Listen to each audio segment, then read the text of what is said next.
Hersam Acorn newspapers, publishers of the Greenwich Post, New Canaan Advertiser, the Darien Times, the Ridgefield Press, the Weston Forum, the Wilton Bulletin, the Reading Pilot, the Lewisboro Ledger, the Monroe Courier, the Eastern Courier, the Trumbull Times, Fairfield Sun, Shelton Herald, the Stratford Star, the Milford Mirror, and the Valley Gazette.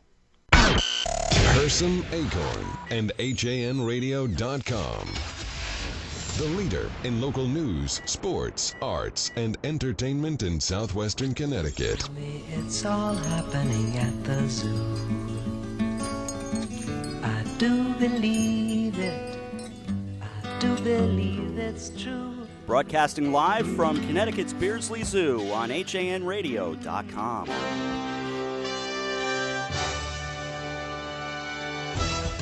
This is your coffee break on HANradio.com.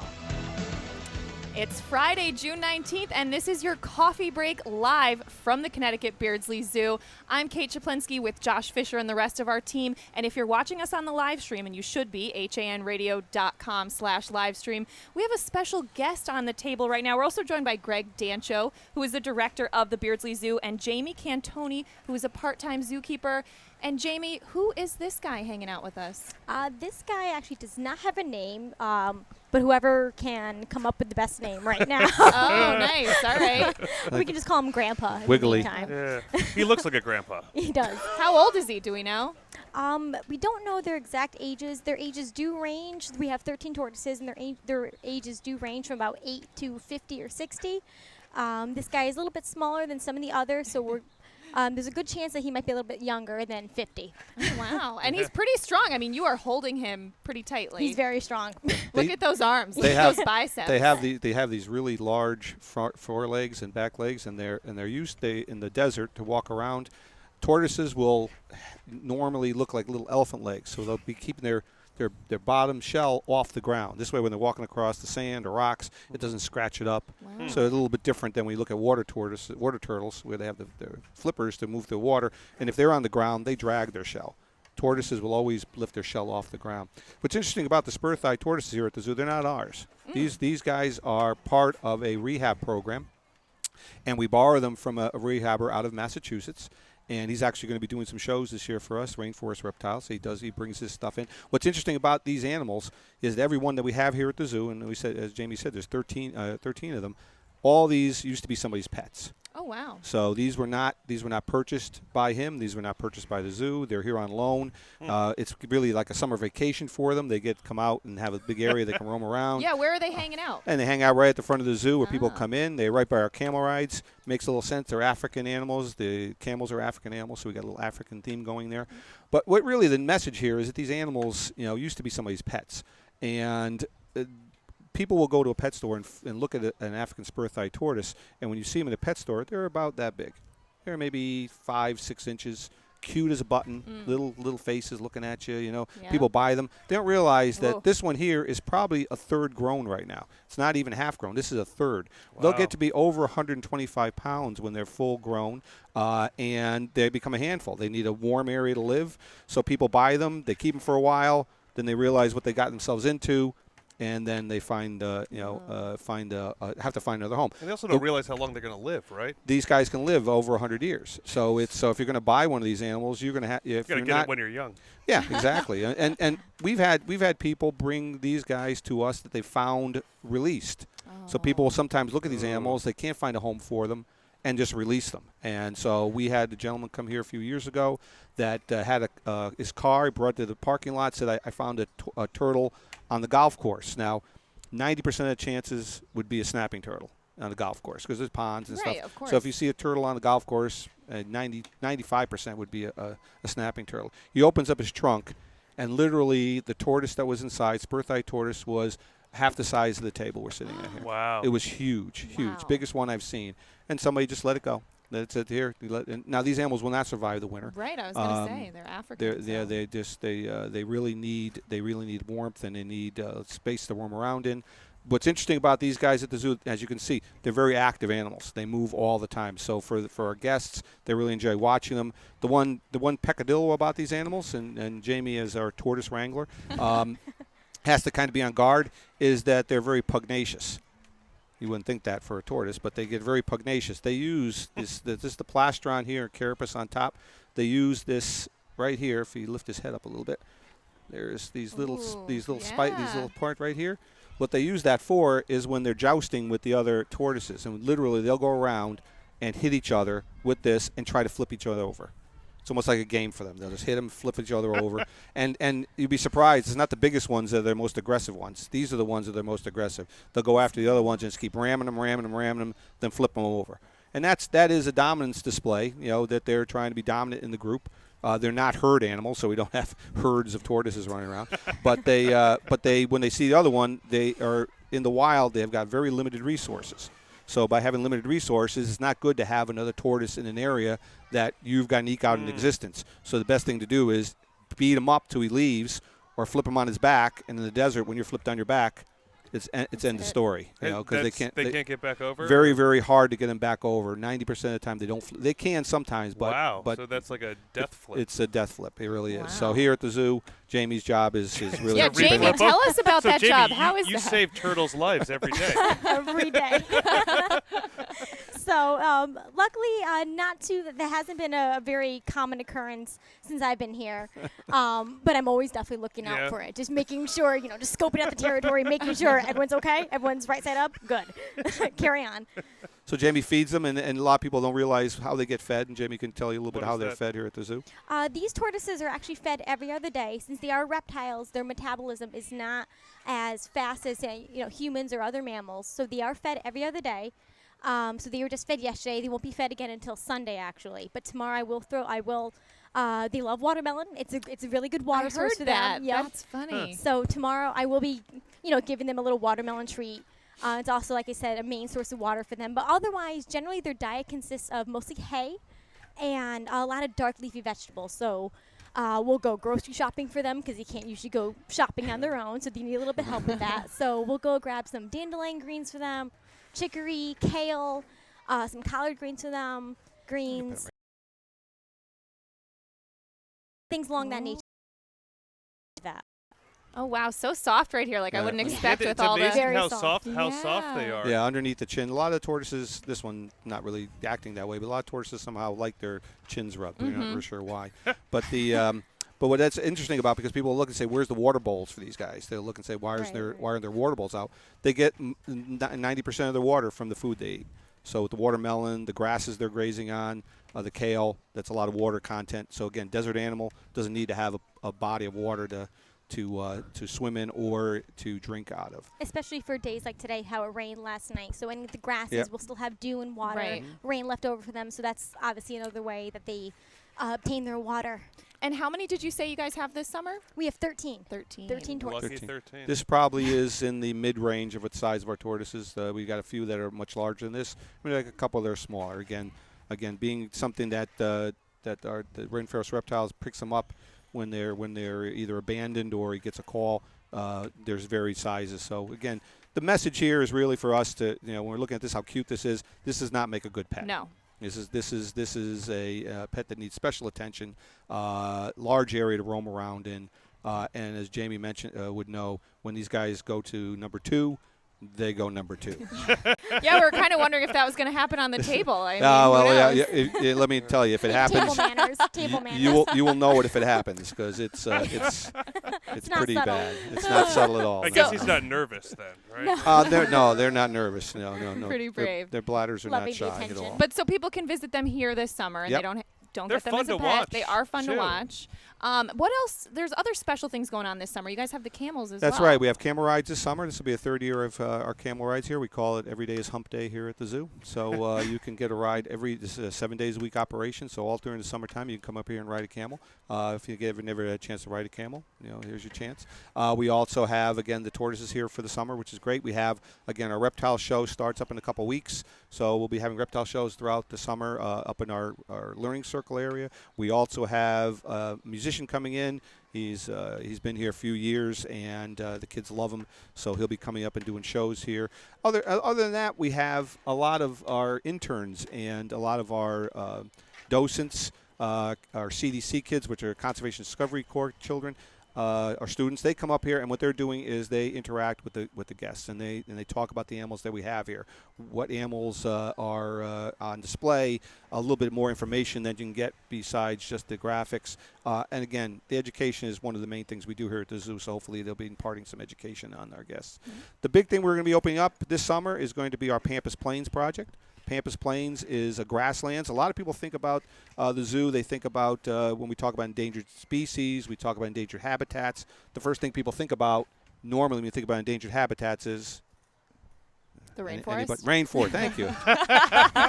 Took a while. We were just going to stare at you blankly and let you talk. I was kind of hoping somebody would, but the rainforest is the thing that everybody talks about with endangered habitats. When in reality, a lot of the habitats like the grasslands in South America are being decimated, and the reason for that is again overuse by cattle ranching. A lot of people, using it for crops. So a lot of the animals that live in the grasslands are becoming an endangered species. So one of the projects we have for this year, this Connecticut Zoological Society has put $750,000 into a new exhibit we're going to be opening up this summer for giant anteaters. Wow. Chicoan peccary, rhea, and vicuña. Vicuña are the smallest of these South American cameloids, llamas. So this is the first time in 30 years they'll be exhibited in the country. So they'll be coming in for us. But really the star of the show will be the giant anteaters. And we're excited about them. Yeah. We have a pair that just come in here from Dreher Park Zoo in West Palm Beach.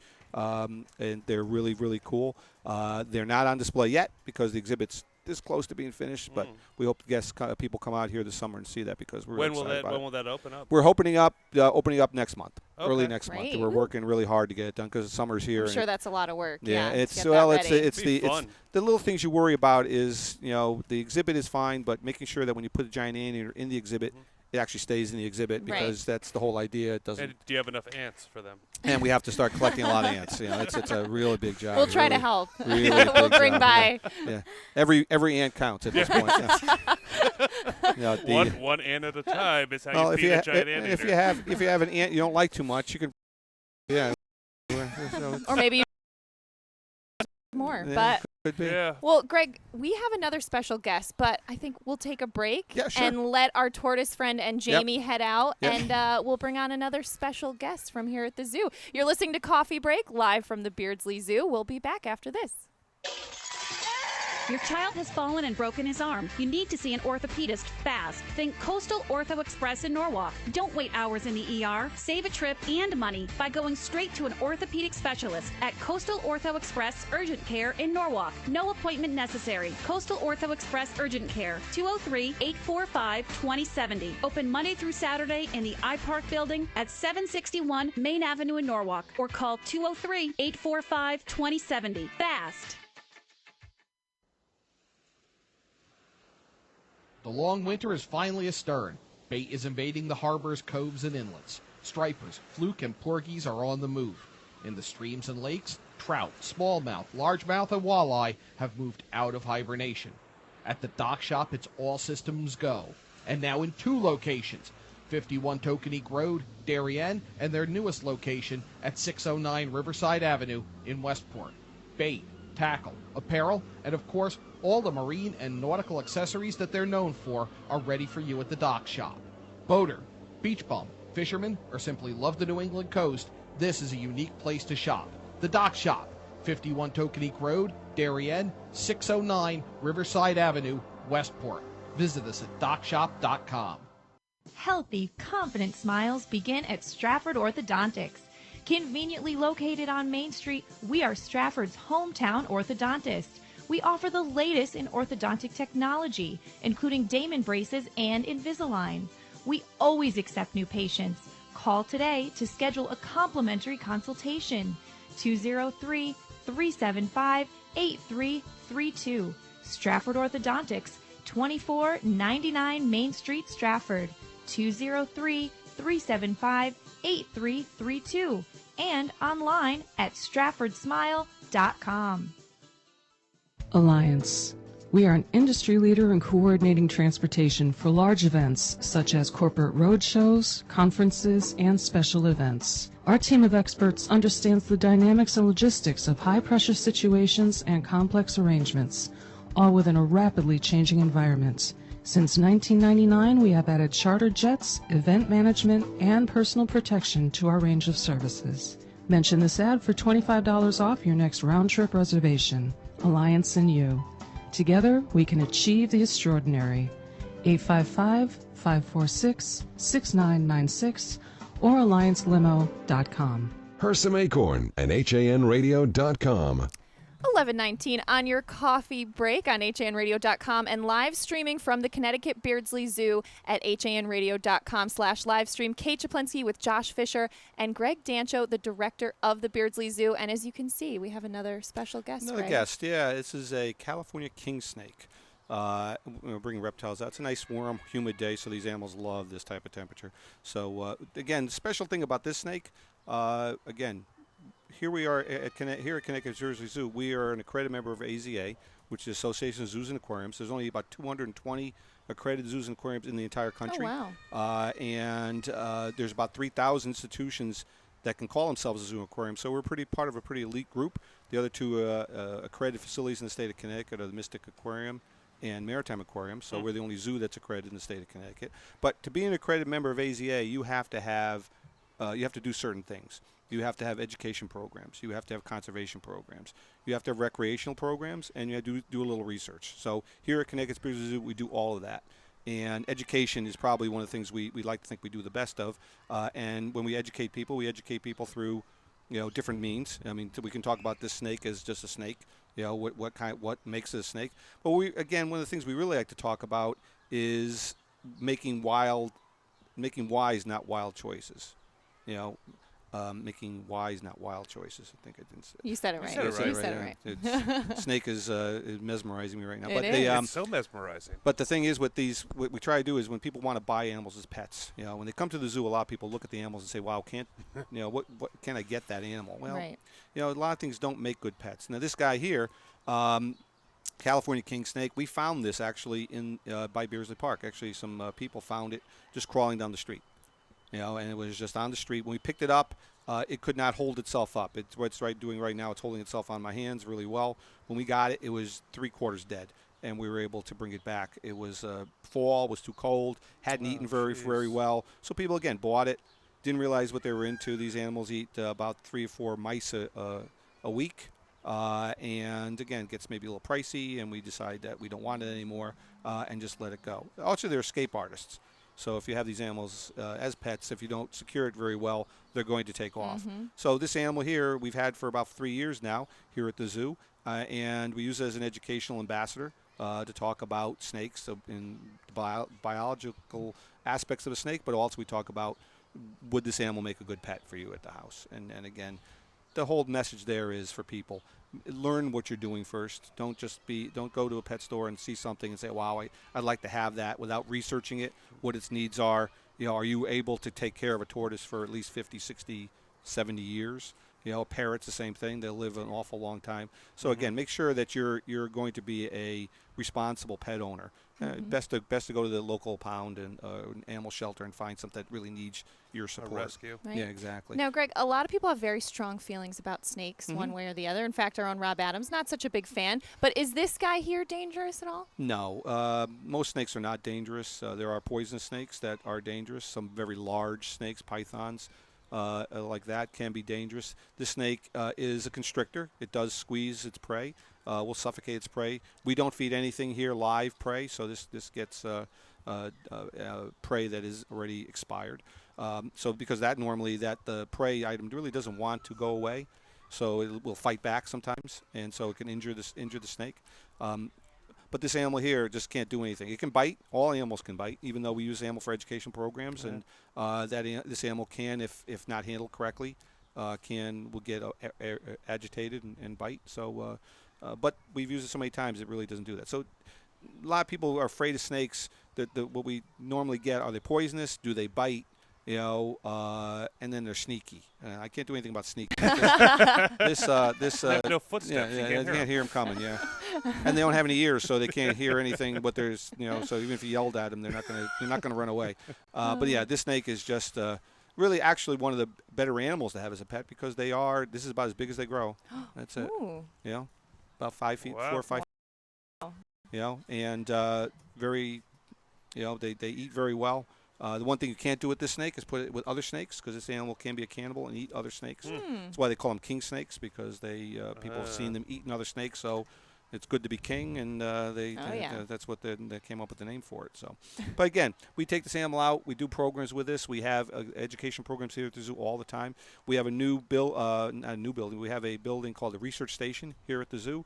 That's down by the greenhouse. We just opened a new exhibit there, which is for hellbenders. Hellbenders. Not many people know what a hellbender is. No, what is that? No. Maybe I'll give it the other name. You'll know it. Snot otter. No, snot otter doesn't ring a bell either. No. Okay. They actually are the largest salamander that lives in the United States. There's 2 separate populations, one down in the Ozarks and one up in the Northeast. They need cool, clear water to live in. They need clean water to live in. They are an endangered species now in the United States. We just opened a new exhibit from the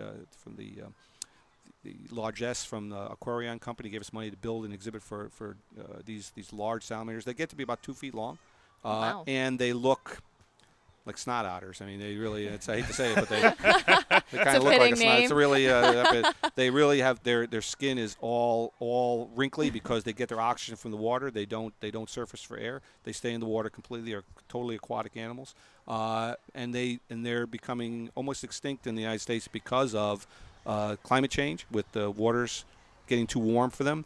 Pollution in the rivers, they can't survive. So we thought it was really neat to have this new exhibit opened up this summer for people to see them and learn again how these animals are part of an entire ecosystem here. Right. We now have, and I think we'll talk a little bit about later, we do have Trout in the Classroom program here, which is really cool, but it all kind of hinges around the water. So again, when we talk about education, we're going to the Pampas Plains, talking about the grasslands. We do have a rainforest display here, talking about the rainforest and what's going on there. And now we have a little aquatic area to talk about, what's going on with our waters around here. And it's right out of our backyard. Yeah, the Paquonic River. In fact, Yankee Fisherman coming up at noon. He's going to be talking a lot about that. Exactly. Which is great. What's really cool about that is that river has come back a lot. With people have done a really great job of bringing back the river, the Paquonic River, to not a pristine state, but getting close to it. But again, the zoo is open year-round. People don't really realize that. We're open from 9 to 4, and we're open wintertime too. But this is the time to come. Because this is everything's out, right? And it's a busy time of year. School's out too. School is out, and again, a lot of things going on at the zoo with all the education programs, the entertainment programs we're going on. The carousel is operational. We have ice cream, all kinds of. That's the recreational component of being an AZA member. Is that we want when people come here, we want to be comfortable. We want to have a good time. Right.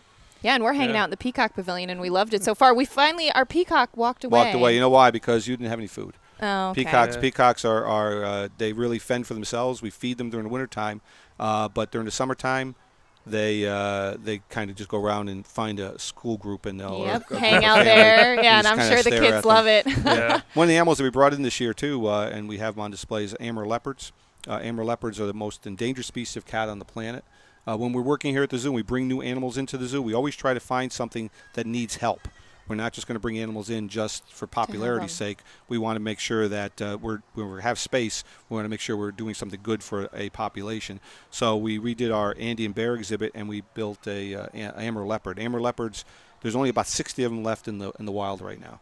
That's it, 60. Wow. And they come from the Amur River region that borders. You want to hold them? Yeah. Okay. There you go. Just got to let them walk the way. And now I just walk away and see how this works out. Don, get ready. So the Amur leopards come from the Amur River. It's the same thing with Amur tigers. That's why they're both called Amur tigers, Amur leopards, is that they come from an area that is so endangered.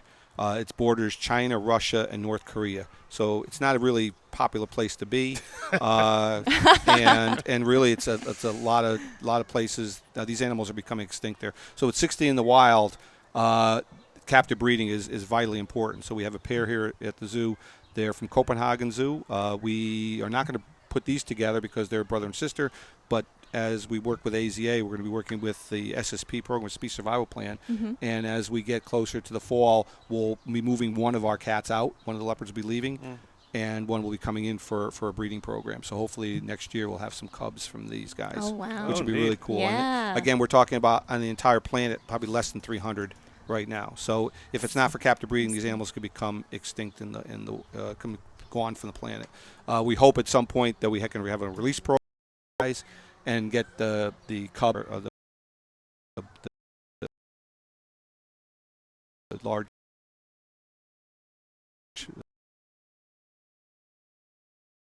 vulturine birds at the front gate. The condors, we had a pair here a couple years ago that have been released to the wild.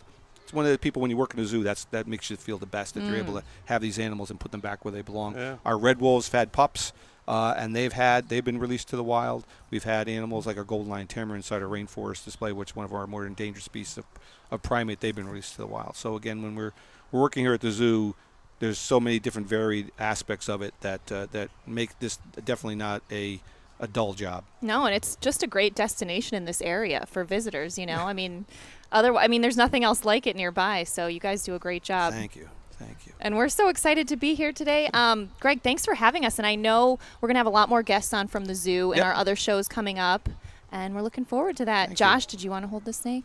I do want to hold the snake, of course. I was watching him go to sleep. Everybody I know. I think I charmed him a little bit. He just kind of froze for a bit. And now he's going to start sprinting now. So. Well, we are going to take a break, and we'll be back with some more coffee break, and maybe bring you some news, sports, weather, all that good stuff.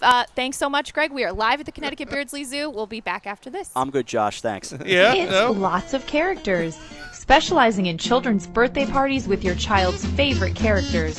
When you want to party hardy, when you need to celebrate, call us. We won't be late. We help create lasting memories for you and your child on their special day. Call us at 203-590-1791 or visit our website at lotsofcharacters.org for more information and to see our party packages. Lots of Characters, 203-590-1791 or online at lotsofcharacters.org. Downtown Ridgefield at 13 Governor Street, Colby's is the area's premier retailer for blinds, shades, shutters, and draperies, and is one of the select few Hunter Douglas Gallery dealers. A family-owned and operated company, Colby's experienced staff will work with you in choosing the best treatments for your home or office and offer free measuring and expert installation. Colby's also carries an extensive line of decorative fabrics including Schumacher, Durley, Tebow, and more. Or browse over 400 books in our wallpaper library from famous designers such as Stroheim, Schumacher, Ralph Lauren, Tebow, and York. Take advantage of our Fashion in Motion savings event with savings and rebates on Hunter Douglas shades with Power Rise technology. Colby's of Ridgefield. We are committed to your complete satisfaction. 203-438-8531. The long winter is finally astern. Bait is invading the harbors, coves, and inlets. Stripers, fluke, and porgies are on the move. In the streams and lakes, trout, smallmouth, largemouth, and walleye have moved out of hibernation. At the dock shop, it's all systems go. And now in 2 locations, 51 Tokenique Road, Darien, and their newest location at 609 Riverside Avenue in Westport. Bait, tackle, apparel, and of course, all the marine and nautical accessories that they're known for are ready for you at the dock shop. Boater, beach bum, fisherman, or simply love the New England coast, this is a unique place to shop. The Dock Shop, 51 Tokenique Road, Darien, 609 Riverside Avenue, Westport. Visit us at dockshop.com. Kykot Rockefeller Estate is Westchester County's top cultural attraction and is now open for the season. Don't miss out. Go online to hudsonvalley.org to plan your visit. Take a drive out to beautiful Sleepy Hollow, New York, and enjoy Kykot's stunning architecture, breathtaking gardens, expansive art galleries, and commanding Hudson River views. From world-class art by Picasso and Warhol to expertly tended gardens, there's something for everyone. Kykot Rockefeller Estate, a National Trust for Historic Preservation landmark.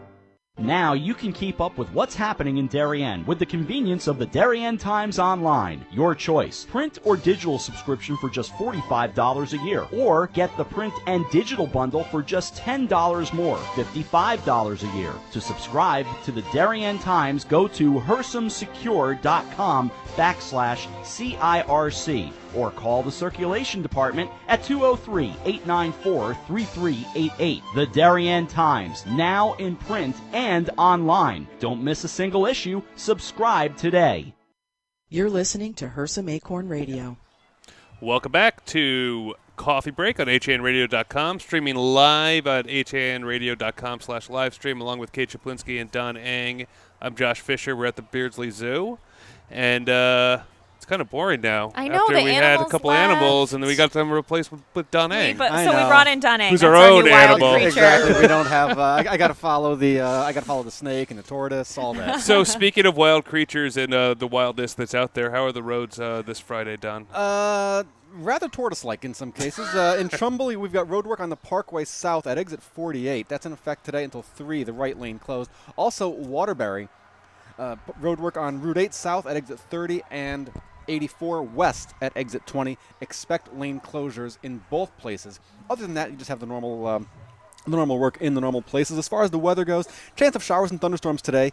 But it looks like it's not going to happen. That was mainly before noon. Otherwise, partly sunny with a high near 87 degrees. Luckily, it's humid, too. Tonight, partly cloudy, low down to around 62. Tomorrow, sunny with a high of 76.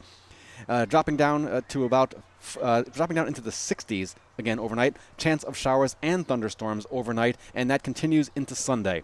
Father's Day, hazardous weather outlook in effect. The remnants of Tropical Storm Bill will bring rain and thunderstorms. The rain could be heavy at times, up to an inch possible, and then it all clears out for Monday. Right now, it is 75 degrees and partly cloudy outside our impromptu Bridgeport studio, 72 in Fairfield, 78. In Ridgefield, coffee break time is 11:35. Thanks, Don. Well, getting to some news this morning. To offset new taxes that have rankled business groups, Governor Daniel P. Malloy proposed trimming up to 1.5% of discretionary spending in the new state budget.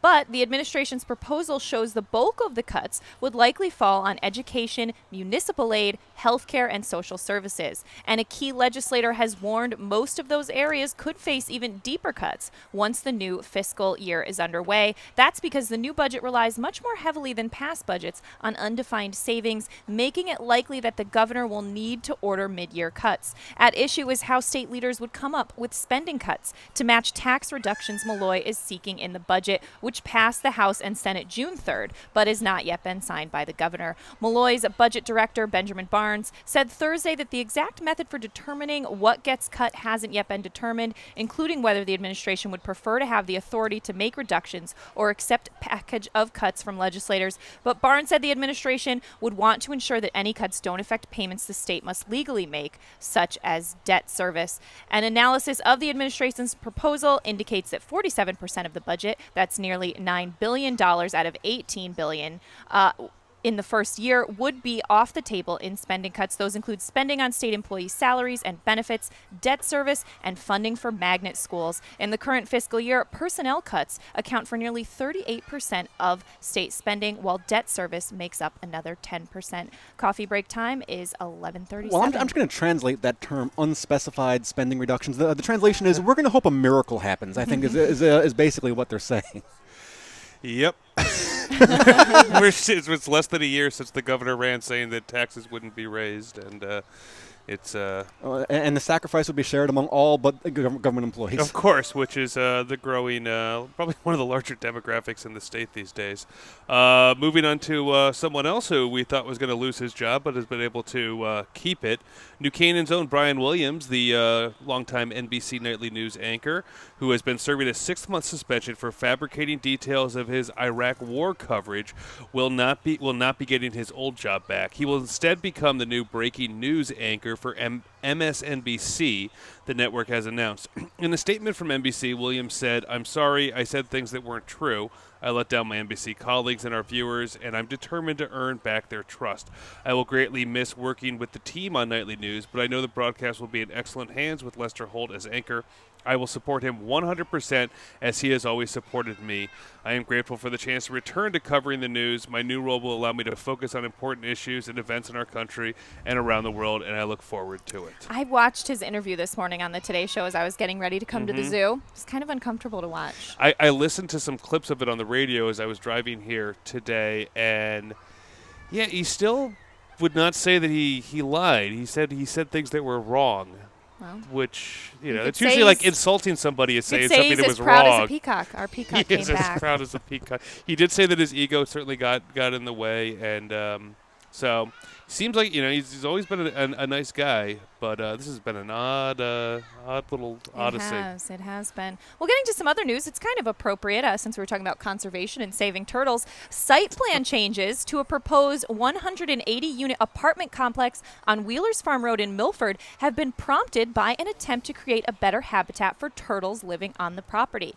At a June 16th public hearing, Timothy Hollister, attorney for Milford Developers LLC of Chatham, New Jersey, presented revised plans to the Planning and Zoning Board for the 26-acre parcel behind the Merritt Crossing office building at 440 Wheelers Road and south of the Crown Corporate Campus. About 60 residents attended the hearing, 13 of whom expressed their continued opposition to the proposal, citing concerns of increased traffic and stormwater runoff.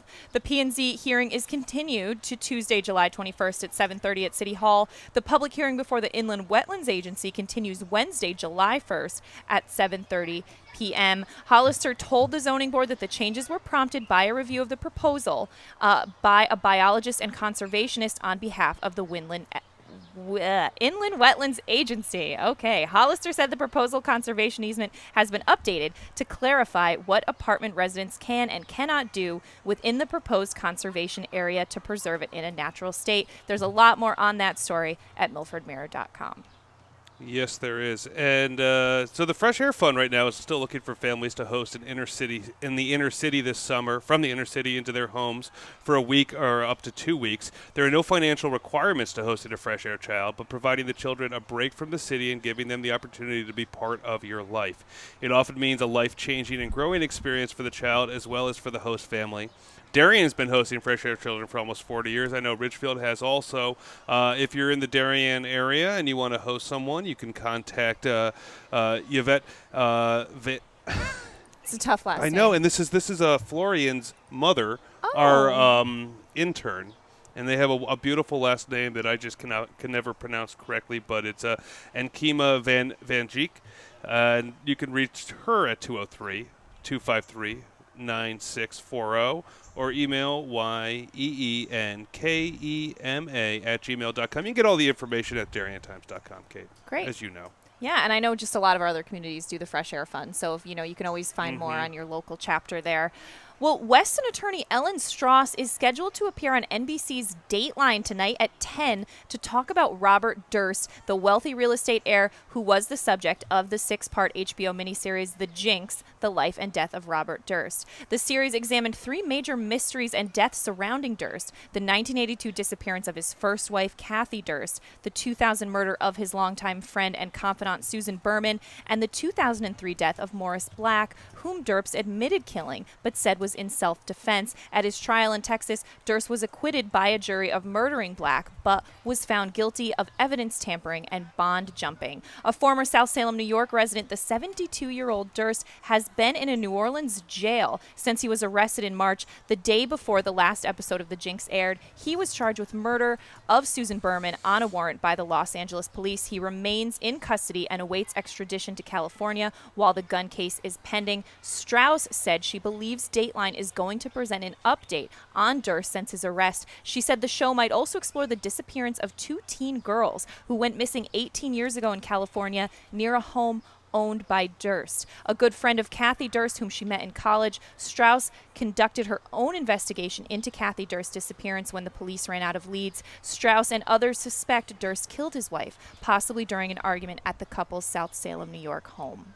The Western Forum and Patty Gay have done a good job keeping up with this. And also, while we're talking about the Western Forum, we should take this opportunity to wish a happy birthday to Kim Donnelly, the Western Forum editor, today. Oh, happy birthday. Yes.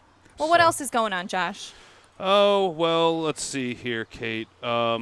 While we're in Bridgeport, we could talk about this story, I think. And I'll save you from reading it, I guess. A naked woman fell from a second-story balcony on Thursday evening, a city police spokesman said. But the circumstances surrounding the incident remain unclear.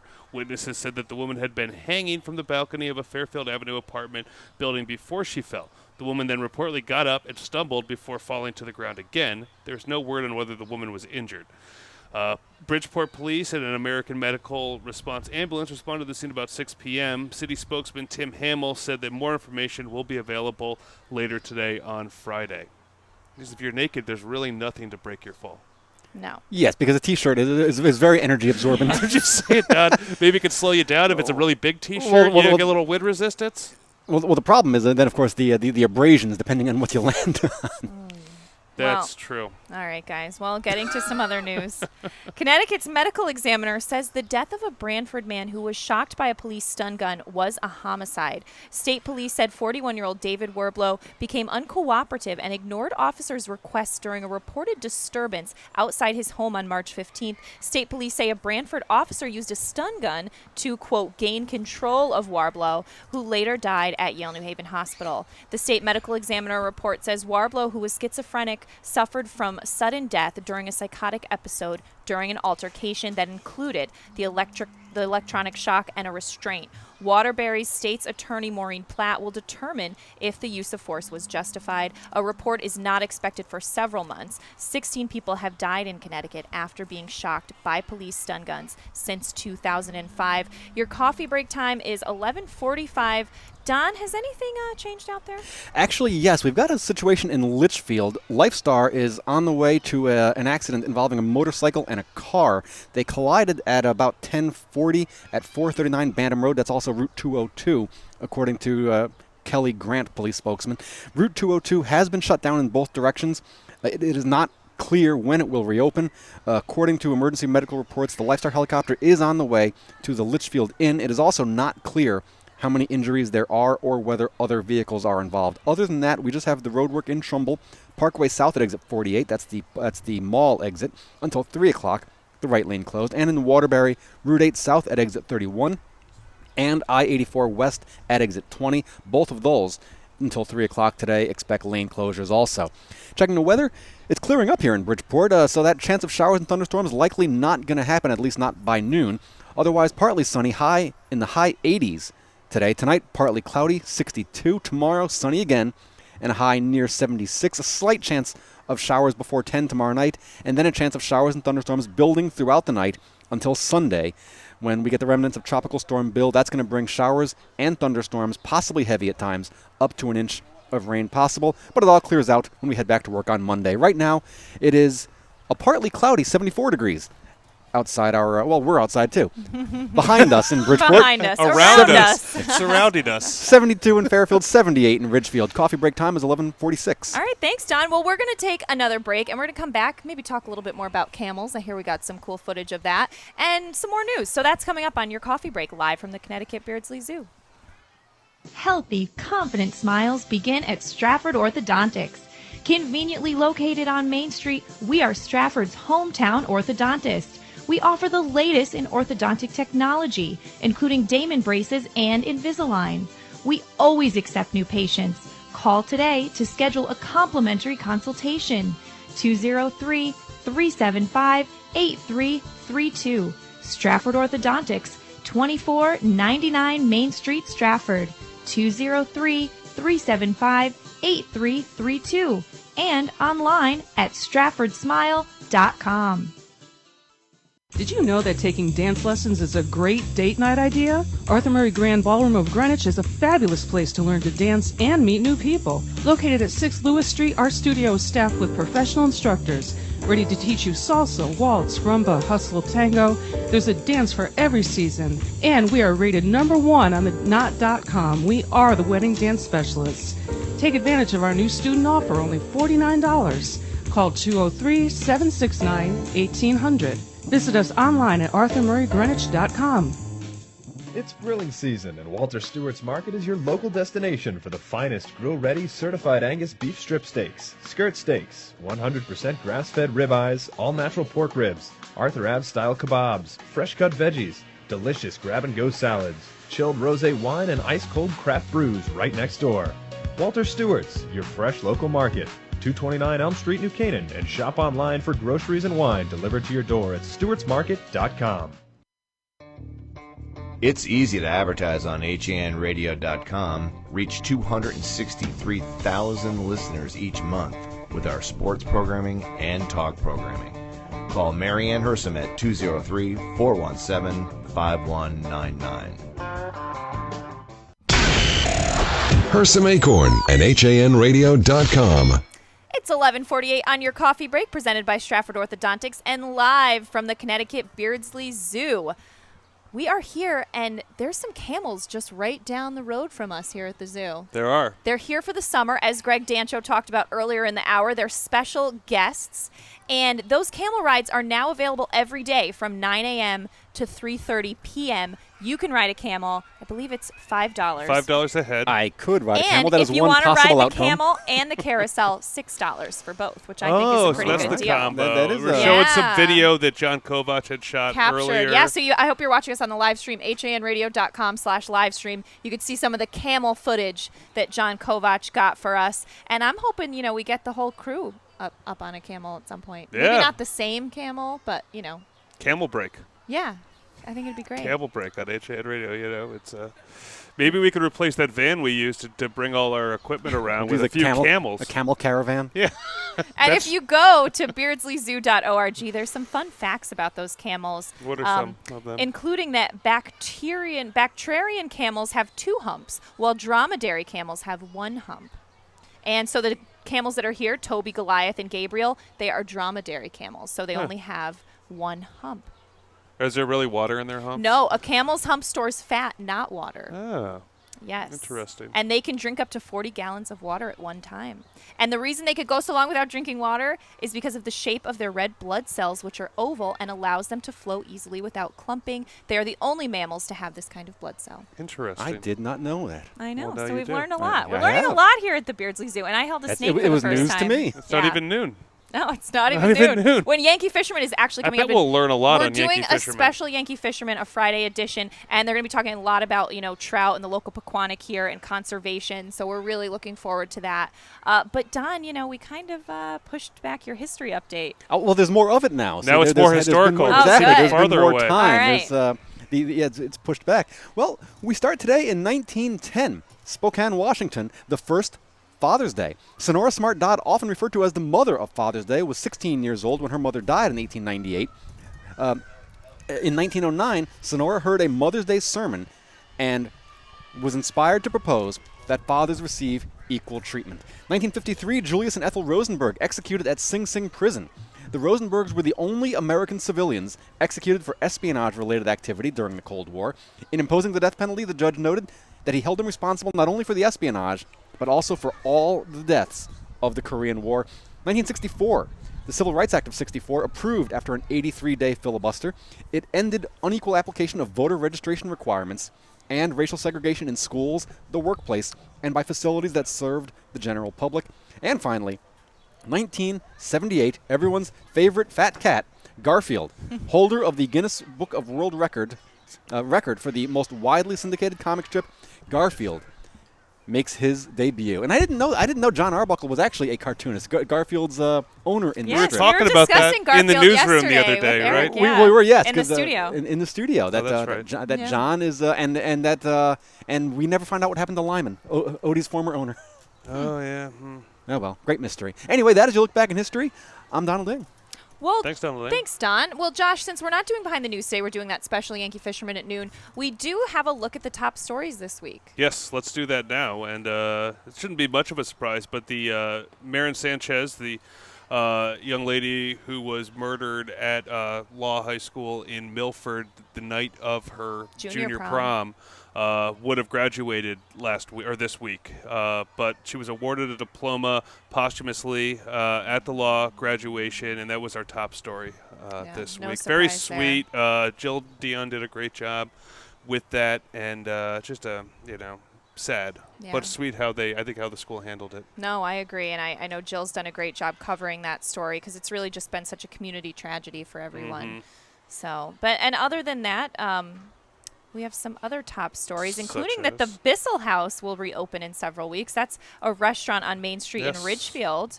I hear it's undergoing some renovations. Yeah, I mean, we were there recently. We were there. It looked good to me. Yeah, we were shooting some video there. Geez, back on that Yes. one of those 9-degree days over the summer. It looked fine. And Great day to shoot man on the streets when it's 9 degrees out. Hard to remember now that it's like 80. Right. But Yes. And how we had to. You have to take your hands out of the pocket to to shoot the video. And we were lucky to find people on the street that day, which is why we ended up inside Bissell House. So that'll be nice to see them reopen. The same owners own the Hideaway, which is the former spot of the Corner Pub in Ridgefield, and Bissell House was the site of Gales and Bissell Pharmacy, which burned down in 2005. It was a about 100-year-old building that was rebuilt after the Great Fire of 1895 that tore up much of Ridgefield. Wow. Sorry, Don, I kind of am encroaching on your historical territory there. Yeah, really. Back off, off, Fisher. Just talk about the present. What else is jumping out to you? A horse collapsed on a rider at a charity show at the Oxridge Hunt Club in Darien, which was certainly, and the horse ruptured an artery. Oh, yes. This happened last Sunday afternoon. It was the final day of the 84th Charity Horse Show at the Hunt Club, which marked its 100th anniversary. So just, terrible. Yeah, certainly. It's a scary thing to happen. And the Greenwich woman who was riding the horse was injured, but survived. Terrifying at first because she was completely unresponsive, but she came around partially when EMS arrived. Yeah, very scary story there. But other top stories, big story in New Canaan that the Outback is planning to close permanently. Yeah, the teen center. It was a big budget discussion this year. The town did not want to fund it. The Outback had been the site of some underage drinking events recently at dances over the past couple years. They had a problem with one of their youth directors who said some really inappropriate things to some middle schoolers at the middle school in Darien, at Sachs Middle School. And, Aaron Marsh actually won an award for his coverage of that at the Advertiser. So, several black eyes have led to it not being supported.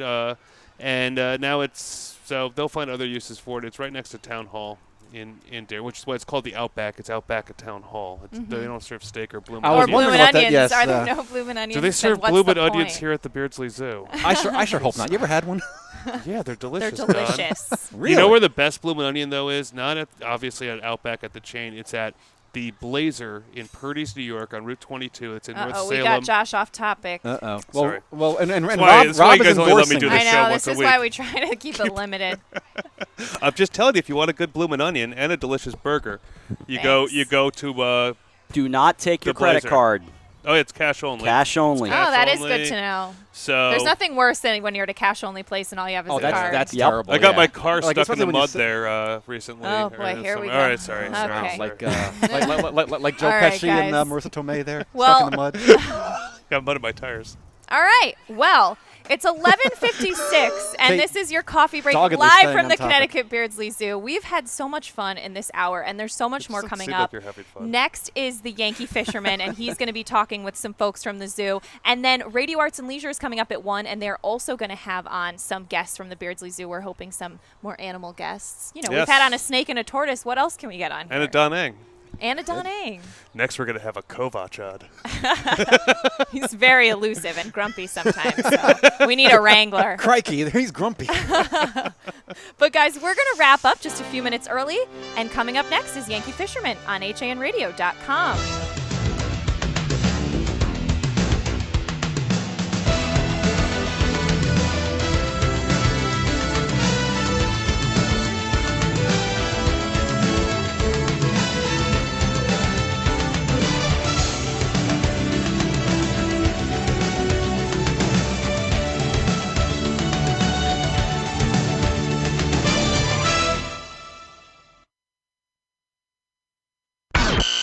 Hersam, Acorn, and HANradio.com.